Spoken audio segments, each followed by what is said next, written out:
Greetings everyone, I'm Malavika Sha of Solo Hills Public School, Calicut, and I'm here to talk about The Great Awakening by ONV Kurup. This article highlights Chavara's poetic achievements and his role in bringing about a cultural awakening in the conservative society of Kerala.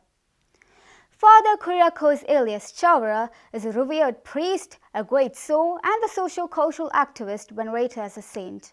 But above all, he was one who followed with his body and soul in the footsteps of Lord Christ's service, thus enabling many flowers of goodness to bloom in 19th century Kerala.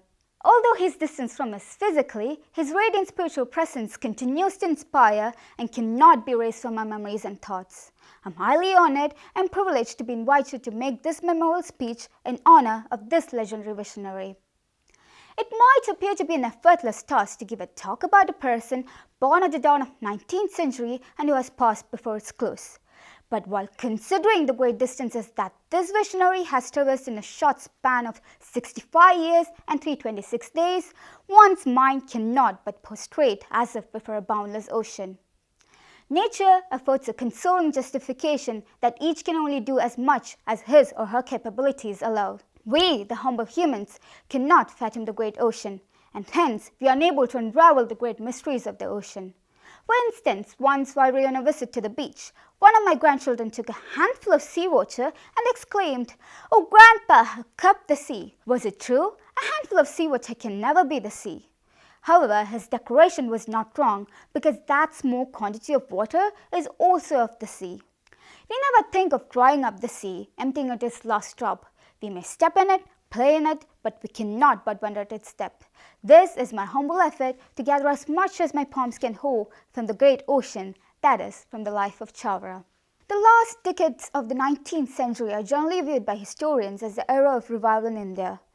Chavara was born in the early years of 19th century in 1805. He was born in the village in Kuttanad, which is the birthplace of many great souls. There is no better way to gauge the atmosphere at Kuttanad of those days than by reading Thagare Shivashankara Pilla's epic novel, Kayar. Kayar, set against the backdrop of his native terrain, describes life in Kerala of yore. It was into such a social background, one that the reader is introduced to in the earlier parts of the novel, that Chavara is born into. It was a period when the native churches of Kerala were not given the recognition that they deserved. The East fascinated the Western sailors. It is a historical fact supported by evidence that St. Thomas, the disciple of Jesus Christ, had arrived on the shores of Kerala. He travelled and propagated Christianity wherever he went. He went to Chennai, and Christianity spread not only in Kerala but in other parts of the country as well in the 1st century AD. Slowly, with the passage of time, the seeds of this religion sprouted and germinated into a new social stream in India and particularly in Kerala. The effort to evangelize was not concerted or organized, but one that was largely stranded and scattered across a multitude of activities. Here, I cannot but stress the fact that truly our India is a magnificent miracle. To illustrate my point, I would like to bring to attention that the East was always alluring to the Western sailors, especially the southern tip of India, which was famed for its spices. It is similar to the story in Mahabharata of Bhima, who, lured by strong fragrance, went in search of a source into the deep forest. To quote the words of the renowned historian Sardar K. Panikar, "The scent of Kerala's spices enchanted the Westerners a lot. Like Bhima chased the scent of the flower and went into the deep forest, the enchantment tempted many ships to follow that scent to the coasts of Kerala."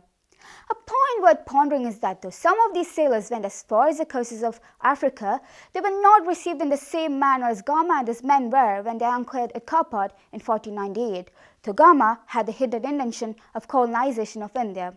Such is the culture and heritage of our land that these men were given tender coconut water to drink and bitter leaves to chew by the hospitable subjects of the Zamarin.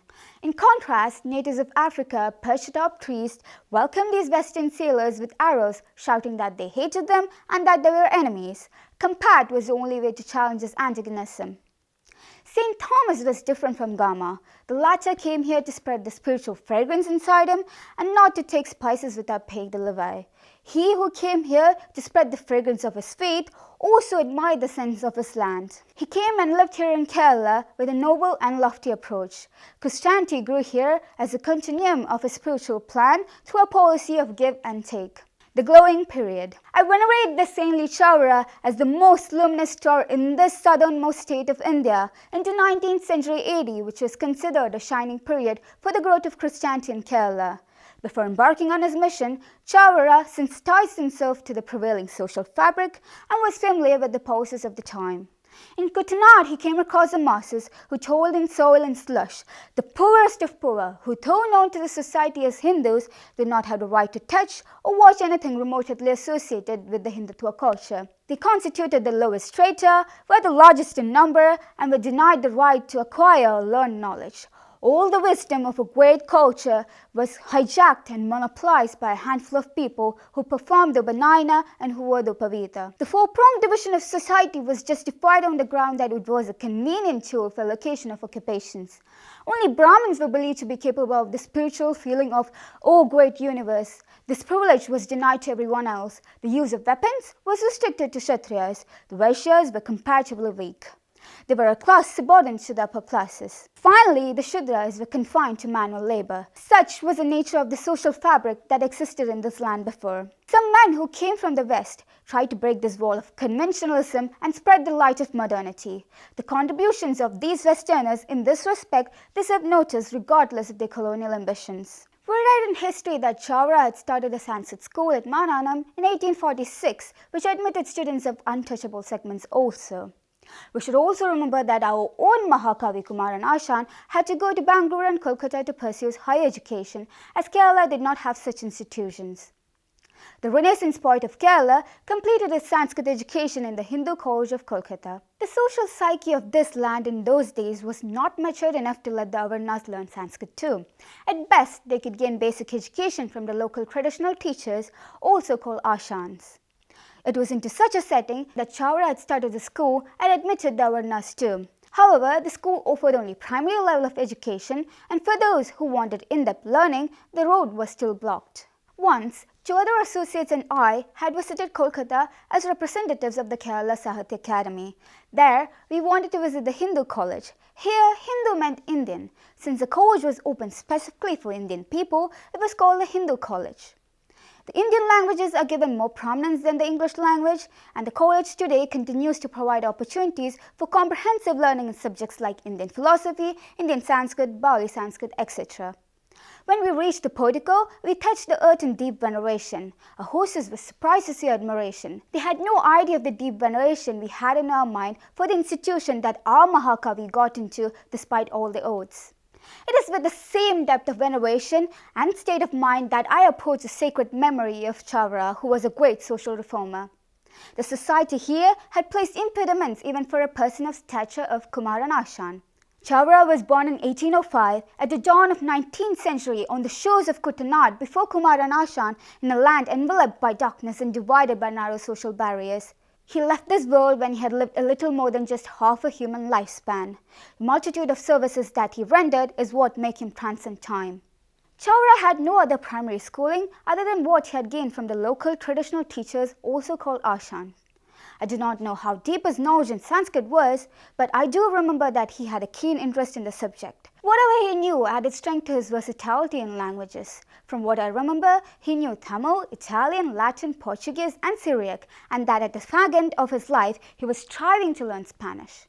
This insatiable hunger for knowledge is what characterized him. And incidentally, armed with such knowledge, he was able to produce a few beautiful poems in Malayalam too. Cultural reawakening. Chavara was one of the great personalities who played a big role in the cultural awakening that the Kerala society witnessed in the late 19th century. There were other such personalities too. What is gratifying is that despite the social decadence, there is some cultural luminosity glowing somehow, somewhere. The missionary congregations set up by Chavara continue to carry momentum. In affecting social transformation, Chavara is both the cause and effect. It is only fortunate that the literary works of such a man have not been lost forever. Which brings me to the question, have we, the descendants, been able to understand, learn and study from them? The Mahabharata is an epic that is greater than the Iliad and Odyssey put together. Equally great is the Ramayana, which is older than the Mahabharata. Both the Ramayana and Mahabharata are not works of Brahmins. Brahmin-inspired is of Sanskrit usage. These works came not from the tongues of Brahmin, but from those of lower castes, Vyasa and Valmiki. Chavara is a contemporary of Debendranath Tagore, father of Rabindranath Tagore. He could absorb the positive energy that the culture of this land possessed. It is this power that enabled him to associate with and touch people of other faiths, unlike many others. His vision is the reason why he could tolerate people of other faiths and in turn enrich them to his own. Thus, the saga of his life can be considered a story of great awakening. Chavara taught us to nurture the goodness in us. The path that he paved sets an example. I salute the holy memory of Chavara, who through his life and works has immortalized himself. Thank you.